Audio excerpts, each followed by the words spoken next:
लोकसभेचे बिगुल वाजले असून शिर्डी लोकसभा मतदारसंघात शिवसेना विरुद्ध शिवसेना अशी लढत होणार आहे। त्या पार्श्वभूमीवर माजी खासदार भाऊसाहेब वाकचौरे यांनी संगमनेर तालुक्यातील कार्यकर्ते एकत्र करत आगामी निवडणुकीची रणनीती ठरवण्यासाठी शहरानजीक असलेल्या रायतेवाडी फाट्यावर एका हॉटेलमध्ये एकत्र जमण्याचं ठरवलं।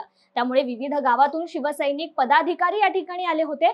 अगोदरच वाकचौरे यांच्या पक्ष बदलल्यामुळे नाराज असलेले शिवसैनिकांची पूर्णपणे नाराजी दूर करण्यासाठी वाकचौरे यांना अपयश आलं।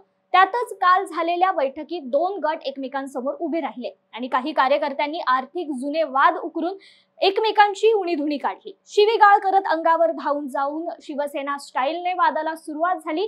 उद्धव ठाकरे गटात असलेली गटबाजी आणि नाराजी या बैठकीतून उफाळून बाहेर आल्याने आगामी काळात भाऊसाहेब वाकचौरे यांना आपलेच कार्यकर्ते डोकेदुखी ठरणार का हे पाहणं महत्त्वाचं असणार आहे।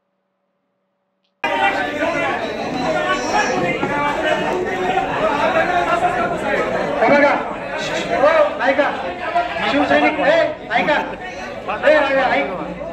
अशोक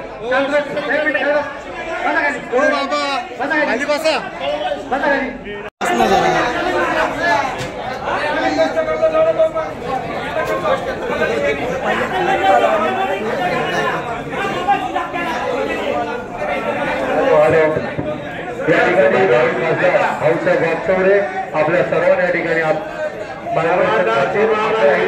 यशस्वीच्या जरा 2 मिनिट थांबा। आता ही वेळ नाही, आपल्याला ही निवडणूक यशस्वीरित्या पार पाडायची आहे। आपला हक्काचा उमेदवार या ठिकाणी आणायचा आहे। वाकचौरे आपण या ठिकाणी मार्गदर्शन करायचं। आपल्या या आज जी बैठक आहे